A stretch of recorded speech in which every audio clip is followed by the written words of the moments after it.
আসসালামু আলাইকুম রহমতুল্লাহি অবরকাতুহ। সম্মানিত দর্শক, একটি বিশ্ববিখ্যাত আন্তর্জাতিক গণমাধ্যম এপি, অ্যাসোসিয়েট প্রেস এবং আমেরিকার খুবই স্বনামধন্য একটি সংবাদ সংস্থা। তো সেই সংবাদ সংস্থায় নাতি দীর্ঘ একটি সাক্ষাৎকার দিয়েছেন জনাব সজীব ওয়াজেদ জয়, এবং সেই সাক্ষাৎকারটির উপর ভিত্তি করে ভারত, আমেরিকা, ইংল্যান্ড, তারপর কানাডা এবং অন্যান্য যে সকল দেশের সঙ্গে বাংলাদেশের রাজনীতি জড়িত, ওতপ্রোতভাবে জড়িত, তারা অত্যন্ত গুরুত্বের সঙ্গে তার সেই সাক্ষাৎকারটি নিয়ে খুবই ইতিবাচক বিচার করেছে, বিশ্লেষণ করেছে এবং নানা রকম তাদের যে মন্তব্য, সেই মন্তব্য তারা প্রকাশ করেছে।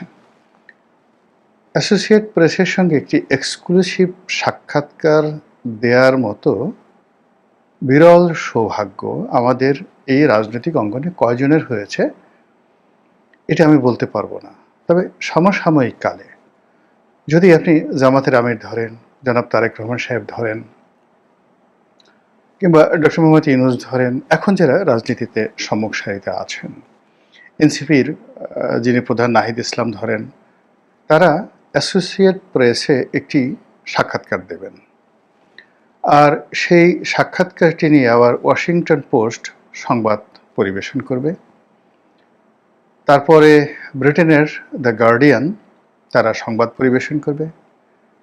তারপর কানাডার প্রধানতম পত্রিকাগুলো আবার এগুলোকে লিড নিউজ করবে। ভারতের প্রথম শ্রেণীর পত্রিকাগুলো সেই অ্যাসোসিয়েট প্রেসের যে এপির যে জয়ের সাক্ষাৎকার সেটি নিয়ে সংবাদ পরিবেশন করবে। এটা কল্পনাই করা যায় না। এটা হলো প্রথম। দ্বিতীয়ত হলো যে জনাব সজীব ওয়াজেদ জয়ের মধ্যে কতগুলো পরস্পর বিরোধী ক্যারেক্টারিস্টিক্স রয়েছে। আমি যেহেতু তাকে খুব কাছের থেকে দেখেছি, এ কারণে এই কথাগুলো আমি বলতে পারছি। প্রথমত হলো ইন্টেলিজেন্স, মেধা, এটার যে তার লেভেল, এটা আমাদের অ্যাভারেজ মেধার লেভেল না। আমাদের দেশে ধরুন যারা নেতা আছেন, শেখ হাসিনা আছেন, খালেদা জিয়া আছেন, তারেক রহমান সাহেব আছেন, ডক্টর শফিক আছেন, এমনকি ডক্টর মোহাম্মদ ইউনূস, মানে এদের সবারই আইকিউ লেভেল আপনার আমার সঙ্গে 19-20, খুব বেশি না। তাদের অতিরিক্ত যেটা আছে সেটা হলো পদ আছে, পদবি আছে, পোর্টফোলিও আছে, তারপরে পিতার পরিচয় আছে, সংগঠন আছে, এরকম নানা কারণে এবং অনেকগুলো তথ্য, উপাত্ত এবং অভিজ্ঞতা রয়েছে। কিন্তু যেটা কি বলা হয় আইকিউ বলতে যে জিনিসটি বোঝা যায়, সেটি 9-এর উপরে উঠলে সেটার একটা আলাদা, মানে যাকে বলা হয় সেটার আলাদা বৈশিষ্ট্য হয়ে যায়। এবং সেই বৈশিষ্ট্যের কারণে দেখবেন যাদের আইকিউ লেভেল অ্যাবভ 9, তারা অনেকটা বহেমিয়ান, অনেকটা যাকে বলা হয় নির্লিপ্ত, দুনিয়ার কোনো কিছুর প্রতি তাদের এরকম কোনো লোভ, লালসা, কামনা, বাসনা, ক্রোধ ইত্যাদি কোনো কিছুই কাজ করে না। তো জনাব সজীব ওয়াজেদ জয়ের যে আইকিউ লেভেল, এটি 9-এর উপরে, আমি এটি লিখে দিতে পারি। এবং এই কারণে আমাদের দৃষ্টিতে আমরা যারা সাধারণ মানুষ, কেউ তাকে অটিস্টিক বলার চেষ্টা করেছি, কেউ তাকে পাগল বলার চেষ্টা করেছি, কেউ তাকে বোকা, বেকুব, আমরা বরিশালের আঞ্চলিক ভাষায় বলি যে বলদ, এগুলো বলার চেষ্টা করেছি। কিন্তু আপনি যদি তার ড্রেস কোড দেখেন, অর্থাৎ যখন তিনি সুটেড বুটেড থাকেন, ভালো পোশাক আশাক পরেন, তখন আপনি দেখবেন যে এক্সট্রিম লেভেলে it looks like Barack Obama, it looks like যাকে বলা হয় Bill Clinton, John F Kennedy অথবা রোনাল্ড রিগান। আপনি জয়ের সবচেয়ে ভালো পোশাকগুলো পরে, হেয়ার স্টাইল করে তিনি যখন যে ছবিগুলো দিয়েছেন, ওই জিনিসগুলো আপনি দেখেন। আর আবার যখন তার বহেমিয়ান যে অবস্থা, একটা গেঞ্জি পরেন, হাতে কতগুলো যাকে বলা হয় ওই ট্যাটু আঁকা, তারপর সেই এলোমেলো চুল, কুকুর নিয়ে বসে আছেন, হাফ প্যান্ট পরা, এগুলো দেখলে আপনার কাছে মনে হবে যে নগর বাউল জেমসের মতোই তার একটা বহেমিয়ান জীবন। এটা হলো আমার দৃষ্টিতে। তিনি যখন ইংরেজি বলেন, তিনি এবং পুতুল তার দুজনই তাদের ইংরেজির মান, প্রোনাউন্সিয়েশন এবং একই সঙ্গে উপস্থাপন এবং উপস্থাপনের যে ঢং, এটা আমাদের এই সাবকন্টিনেন্টে বিলাল ভুট্টোর সঙ্গে শুধু তুলনা করা যেতে পারে। এমনকি ওই যে রাহুল গান্ধীও জয়ের মতো এত সুন্দর ইংরেজি বলতে পারেন না। বিলাল ভুট্টো, তারপরে হিনা রব্বানী খার, পাকিস্তানের যে পররাষ্ট্রমন্ত্রী, এই দুজনের ইংরেজি খুবই ভালো মানের ইংরেজি। ঠিক এই ইংরেজির লেভেল জয় এবং পুতুলের রয়েছে। তো কাজেই এপির মতো একটা প্রতিষ্ঠানের সঙ্গে আপনি যতই আপনাকে স্ক্রিপ্ট রেডি করে দেওয়া হোক, ধরুন আপনি $1 মিলিয়ন খরচ করে লবিং করে এপির একটা সাক্ষাৎকার দিলেন, কিন্তু আপনার যদি ইংরেজি জানা না থাকে এবং ইংরেজিতে আপনি বলতে না পারেন, এবং ইংরেজির দুটো, অর্থাৎ আপনাকে যারা প্রশ্ন করছে সেই প্রশ্নটা আপনাকে বুঝতে হবে এবং সে অনুযায়ী আপনাকে রিপ্লাই করতে হবে।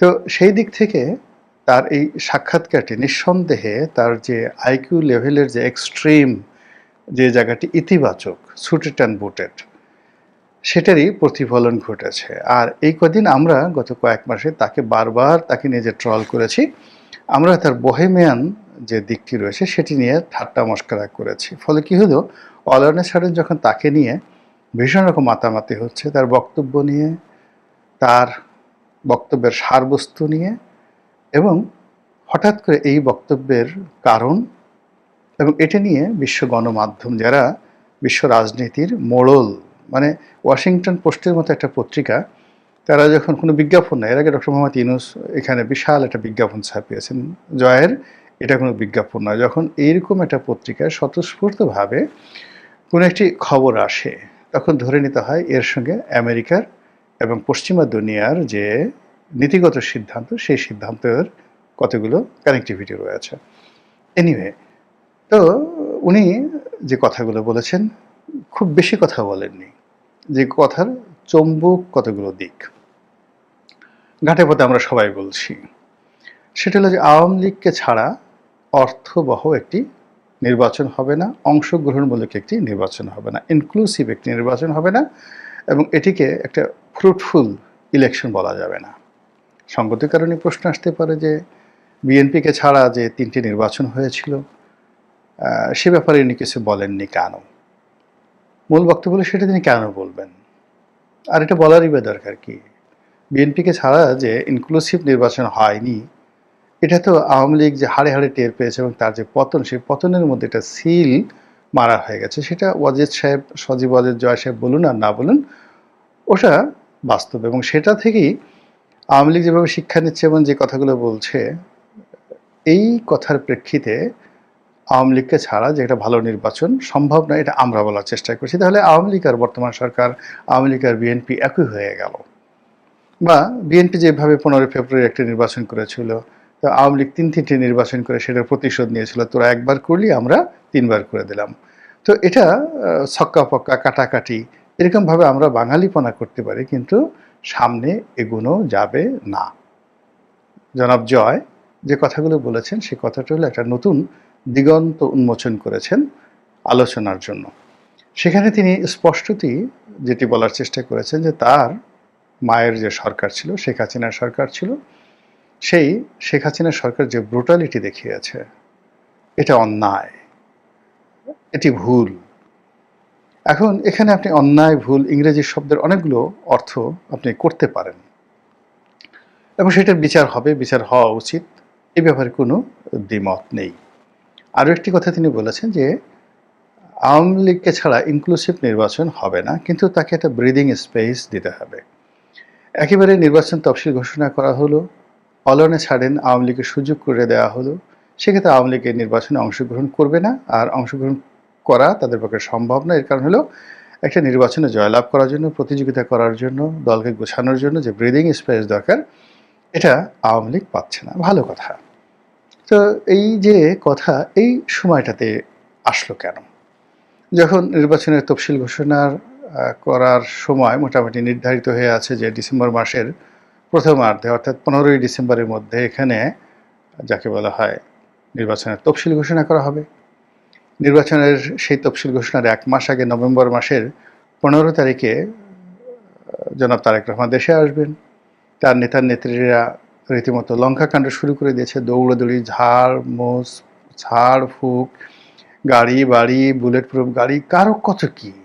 তিনি নেতা আসবেন, তাকে বরণ করে নেওয়া হবে এবং সারা বাংলাদেশ 1 মাস শুধুমাত্র তারেক জিয়ার আগমন উপলক্ষে যেন যাকে বলা হয় জাঁকজমকপূর্ণ থাকে, উৎসাহে উদ্দীপনা উদ্বেলিত থাকে। তিনি যেখানে যাবেন শুধু বিএনপি, তারেক রহমান সাহেব ছাড়া অন্য কোনো কথা থাকবে না। আর সেই যে ভাইব, সেই ভাইবের কাছে শফিকুর রহমান সাহেব জামাতের আমির কিংবা জামাতের যে ভাইব, এটি মুহূর্তের মধ্যে মারা যাবে। অর্থাৎ গত 14 মাসে জামাত এনসিপি যে ভাইব তৈরি করেছে, ডক্টর মোহাম্মদ ইনু যে ভাইব তৈরি করেছে, তারেক রহমান সাহেব আসার সঙ্গে সঙ্গে সেটি ধামাচাপা পড়বে, মাটি চাপা পড়বে। এরকম একটা প্ল্যান নিয়ে যখন রাজনৈতিক অঙ্গন প্রস্তুত, তখন হঠাৎ করে কেন জয়ের এই শব্দ আসলো, আর জয়ের এই সাক্ষাৎকারটি কেন এই সময়ে আসতে হলো, এবং এটা নিয়ে কেন আন্তর্জাতিক গণমাধ্যম এতটা মাতামাতি শুরু করলো। এখানে একটা জিনিস বুঝতে হবে যে আমেরিকা বা পশ্চিমা দুনিয়া অতীতের যে কোনো সময়ের চাইতে তারা ম্যাচিউরড। 60-এর দশকে, 70-এর দশকে, 80-এর দশকে তারা কমিউনিজম বিরোধী, অর্থাৎ যতদিন পর্যন্ত যাকে বলা হয় সোভিয়েত ইউনিয়ন ছিল, তাদের পুরো ফোকাসটা ছিল কমিউনিজম বিরোধী। এবং এই জন্য তারা, মানে আমরা গোখরা সাপ দেখলে যেভাবে ভয় পাই, কমিউনিজম দেখলে তারা ওইভাবে ভয় পেত। এবং ওখানে তাদের বিবেক বুদ্ধি খাটাতো না। কেউ কেজিবির কথা বলে, রাশিয়ার কথা বলে, চীনের কথা বলে, ভিয়েতনাম, কিউবার কথা বললে, চে গুয়েভারের কথা বললে, আমেরিকার অর্থ ভাণ্ডার এবং অস্ত্র ভাণ্ডার উজাড় করে দিয়ে তারা সেখানে সব কিছু করতো। তার প্রমাণ ভিয়েতনামের যুদ্ধ। আচ্ছা, এরপরে তাদের যেটি হলো, সোভিয়েত ইউনিয়নের পতনের পরে তারা প্রতিদ্বন্দ্বীহীন হয়ে পড়লো এবং তারা ছোট ছোট যুদ্ধ, যাদের যেটা দরকার ছিল না, নিজেরা সেই তাদের যারা মিত্র তাদের সাথে যুদ্ধ করা শুরু করে দিল। ওখানে তারা গাদ্দাফি, ওখানে সাদ্দাম হোসেন থেকে শুরু করে আর অনেক জায়গাতে সারা বিশ্বে তারা অশান্তির সৃষ্টি করা শুরু করে দিল। এর মধ্যে পুতিনের অভ্যুদয় হলো, চীনের অভ্যুদয় হলো, এখন ভারতও পরাশক্তি। আর এই যে পরাশক্তির যে উদ্ভব, সেই উদ্ভবের মধ্যেই আমেরিকা খুব ভালোভাবে বুঝতে পেরেছে যে এখন তারা 60, 70, 80-র দশকে যে কাজগুলো করেছেন, কিংবা যখন তারা একক মানে ক্ষমতা লাভ করেছেন তখন তারা যে কাজগুলো করেছেন, কিংবা যেভাবে ওসামা বিন লাদেন তৈরি করেছেন, তাকে ধ্বংস করেছেন, তালেবান তৈরি করেছেন, তাদেরকে ধ্বংস করেছেন, তারপরে আফগান মুজাহিদিন তৈরি করেছেন, তাদেরকে ধ্বংস করেছেন। তো এই যে তৈরি করে এবং ধ্বংসের যে খেলা, এই খেলাটি এখন আর চলছে না। ফলে দেখুন যে খুব অল্প সময়ের মধ্যে ডোনাল্ড ট্রাম্প ক্ষমতা আসার পরে, এমনকি জো বাইডেন ক্ষমতা আসার পরে, অনেকগুলো যুদ্ধ থেকে তারা নিজেদেরকে গুটিয়ে নিয়েছে। সিরিয়ার যুদ্ধ, এবং সিরিয়ার যুদ্ধ থেকে তাদের গুটিয়ে নেওয়ার সঙ্গে সঙ্গে রাশিয়া সেখানে যাকে বলা হয় তারাও গুটিয়ে নিয়েছে, ইরানও গুটিয়ে নিয়েছে, এবং সঙ্গে সঙ্গে সেখানে বাশার আল আসাদের পতন হয়েছে। ফলে আমেরিকার উপস্থিতির কারণেই তার প্রতিপক্ষগুলো সেখানে দাঁড়িয়ে আমেরিকার প্রতিপক্ষ যে রাষ্ট্রশক্তি থাকে তাদেরকে মদত দেয়, এটা আমেরিকা বুঝে গেছে। ফলে আমেরিকা অনেক জায়গা থেকে নিজেদেরকে গুটিয়ে নিয়ে আসছে। তারা ইয়েমেন থেকে গুটিয়ে নিয়ে এসেছে, লেবানন থেকে গুটিয়ে নিয়ে এসেছে।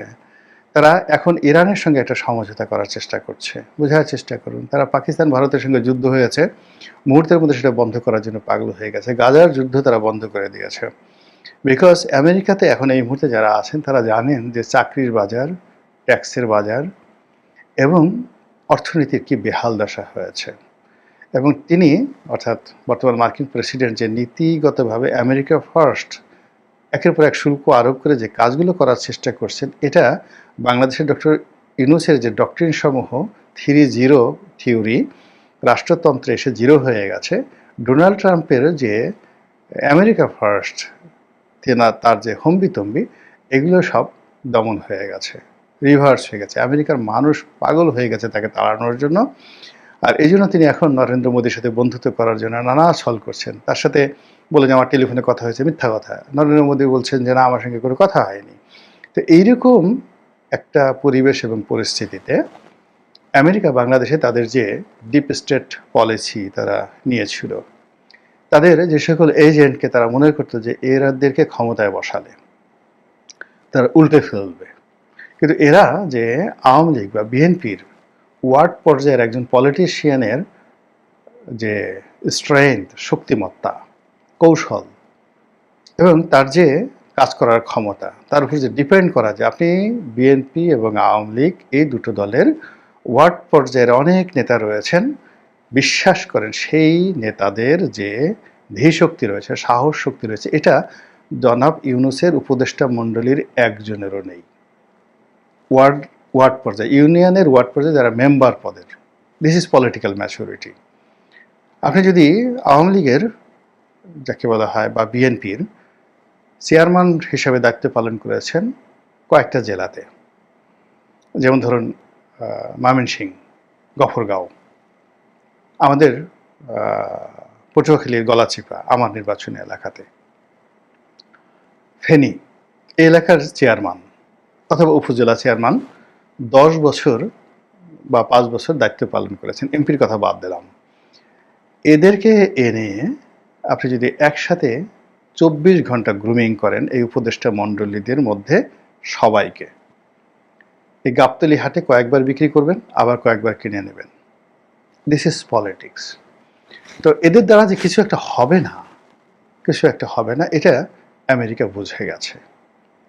যদি 70-এর দশক হতো, 60-এর দশক হতো, এটা বুঝতে আমেরিকা 10 বছর লাগতো, 15 বছর লাগতো, আর বুঝার পরেও তারা কিন্তু গোয়ার্তুমি করত। কিন্তু এখন তারা 24 ঘন্টার সময় নিচ্ছে না।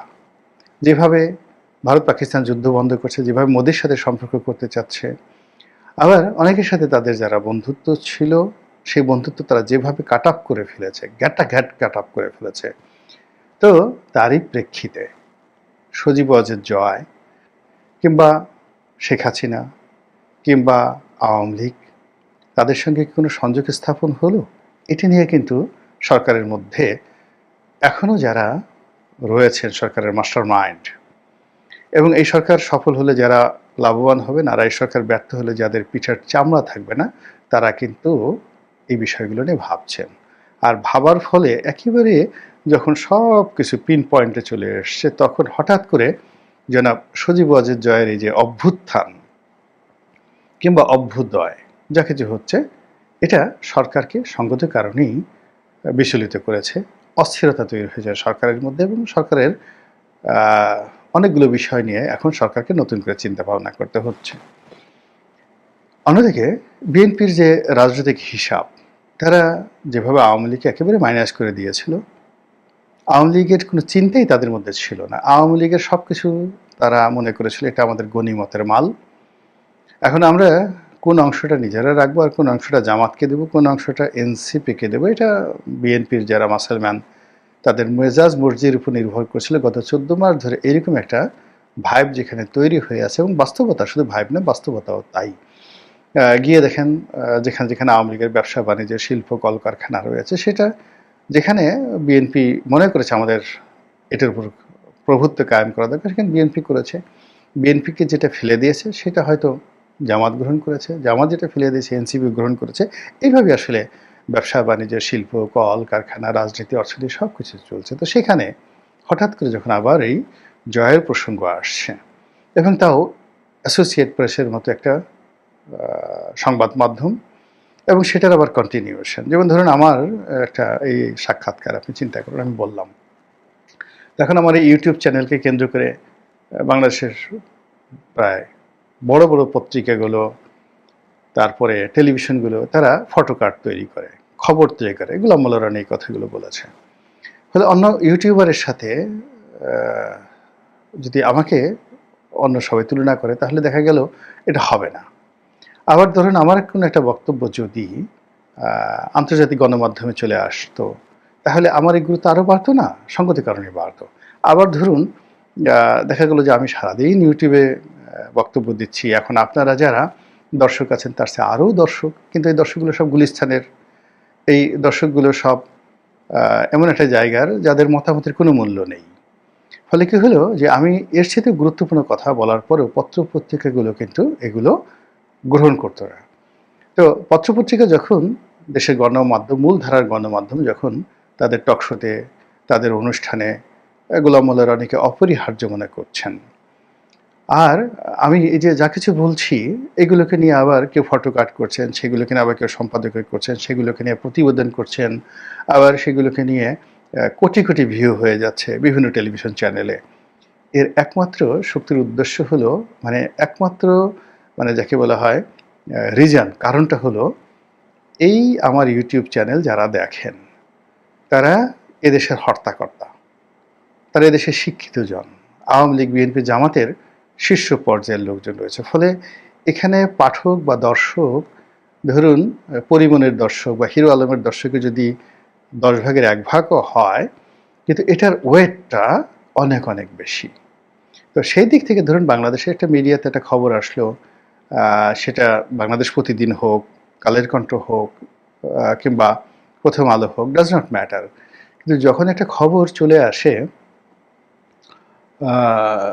সেই এপির মতো পত্রিকাতে, বাংলাদেশে হয়তো 2 জনও পড়ে না, 5 জনও পড়ে না, যখন ওয়াশিংটন পোস্টে আসে, আমরা হয়তো ওয়াশিংটন পোস্টের কোনো প্রিন্টেড ভার্সন কেউ দেখিনি, আমিও তো দেখিনি এখন পর্যন্ত।